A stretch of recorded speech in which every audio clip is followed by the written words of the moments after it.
मूर्तिजापूर तालुक्यातील दुर्गावाडा गावामध्ये गुरुवार दिनांक 12 जून रोजी दुपारी अचानक आलेल्या वादळी वाऱ्यासह पावसामुळे 6 ते 7 घरांचे छप्पर उडून गेले असून या घटनेत 3 ते 4 नागरिक गंभीर जखमी झाल्याची प्राथमिक माहिती समोर आली आहे। या आपत्तीत घरातील धान्य, भांडी, विद्युत साहित्य याचेही मोठ्या प्रमाणावर नुकसान झाले आहे। या आपत्तीनंतर गावात भीतीचे वातावरण असून नागरिकांचे जनजीवन विस्कळीत झाले आहे।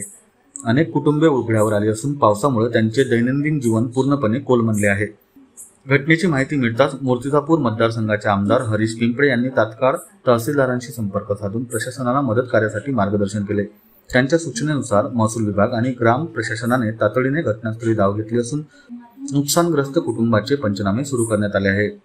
आमदार हरीश पिंपळे यांनी सांगितले की वादळी वाऱ्यामुळे नुकसानग्रस्त झालेल्या कुटुंबांना तातडीने मदत पोहोचण्याचे आदेश प्रशासनाला देण्यात आले आहेत। या संदर्भात शासन स्तरावरही पाठपुरावा केला जाईल।